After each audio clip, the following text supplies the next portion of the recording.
So I want to give you an official welcome on behalf of my organization, the Japanese Community Youth Council. I'd like to welcome you all here to Japantown, or Nihonmachi, as many of us like to call it. You know, I'm very proud to be the executive director of one of the nonprofits of this community. And at our organization, we operate by 6 core values. And one of those values is compassion. Now, compassion is defined in Webster's dictionary as a feeling of wanting to help someone. Now, my earliest lessons in compassion came from my father. He is, without a doubt, one of the most compassionate people I've ever known. And I could still remember the day that he received his reparations check from the United States government. Now, this payment was meant to serve as an apology for his incarceration in an internment camp during World War II. Now, his first thought, rather than put the money away or spend it on himself or even our family, his first thought was to donate it, all of it. He had experienced one of the greatest civil rights violations in the history of this country, and his first thought was to give all of that money away and to take this apology and use it for something good. And I could not help but admire him for that. My father had this incredible capacity for compassion. He never sat me and my brothers down to tell us that we should be thinking of others. We never spoke openly about compassion, but instead he taught us this value through his actions. And these lessons led directly to myself and some of my brothers pursuing careers in helping others. Now, having a fundamental belief that compassion is something important and essential, I believe, is too often missing from the priorities that we value as a nation. Now, we're just recovering from a horrible recession, and times were extremely tough. But for many, they've not only recovered from the recession, but they are now accumulating unbelievable wealth. This past year, the U.S. had by far the highest gains in overall global wealth, increasing by over $8 trillion. The overall wealth in this country is now estimated at a whopping $72 trillion, which is 20% higher than pre-recession levels. So my question here today is, given this tremendous accumulation of wealth, are we as a society doing everything we can to address the needs in this country? Are we doing all that we can to demonstrate compassion for others?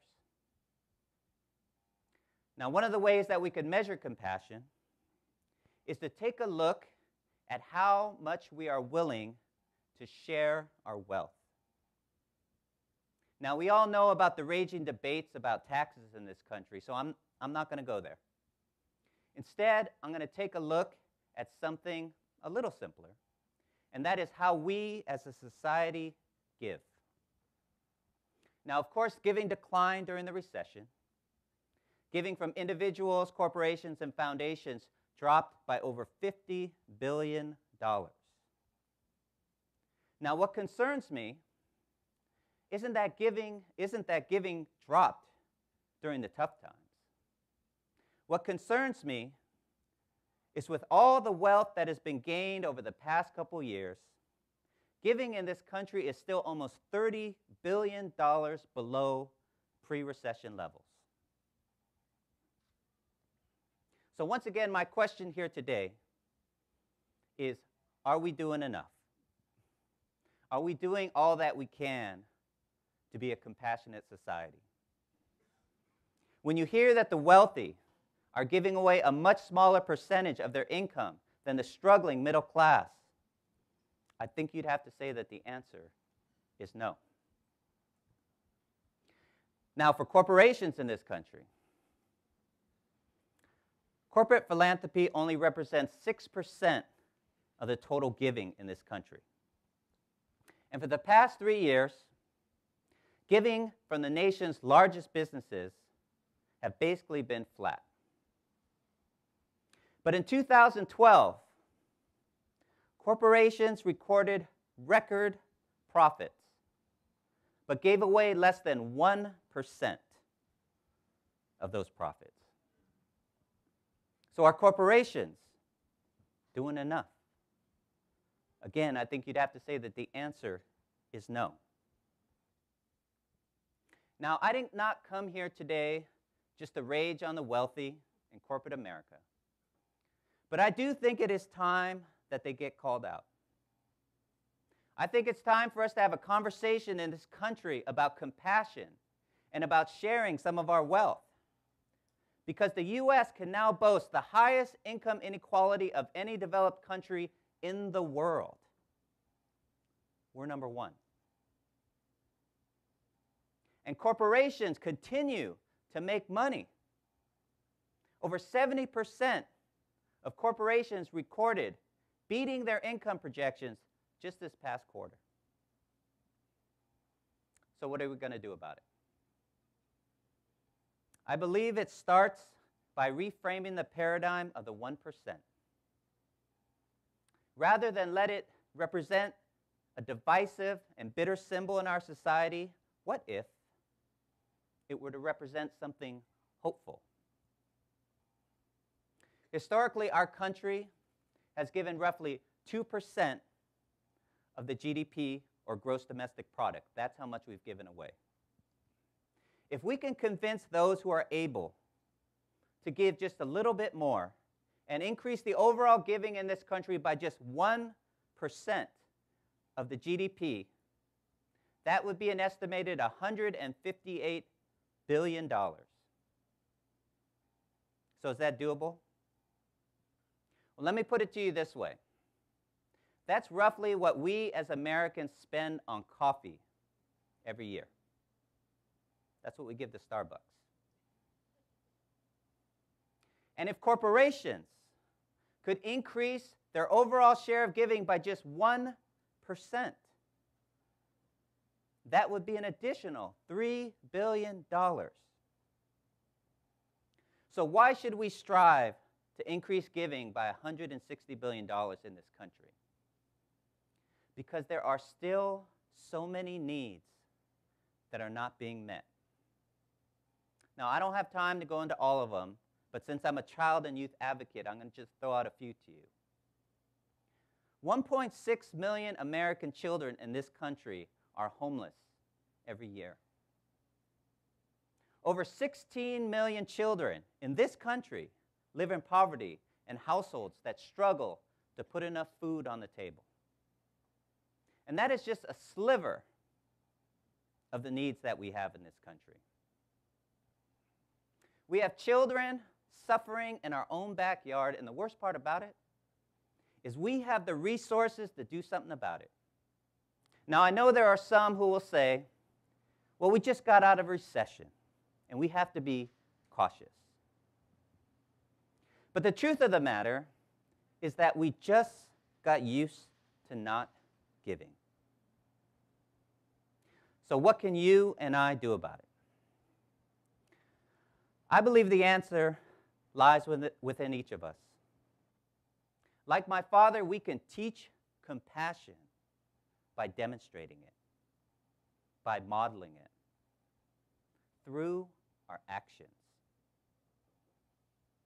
You know, and I was thinking about what to say today. I thought, I got a great idea. I'm going to propose that we start a National Day of Giving. A day when everyone in this country thinks about causes that they care about and makes a contribution. And corporations make pledges for how much they're going to increase their giving in the coming year. But then the more I thought about it, I said, well, you know what? Before I put this out there as my idea, I better make sure no one's already thought of it. So I went online, and you know what? Several people have thought of it. But the one that I think is really cool is something called Pound Giving Tuesday. Now, this was started just a couple years ago as an effort to start a national day of giving during the holiday season. This year, Pound Giving Tuesday is on December 3rd, and it's on the Tuesday immediately following Black Friday and Cyber Monday. Get it? But what I really like about it, it is not just about a few of us writing a check. It's about starting a movement to make the Tuesday following Thanksgiving a day widely known for generosity and compassion. And I think it is a wonderful opportunity to not only give ourselves, but to teach our children how to give.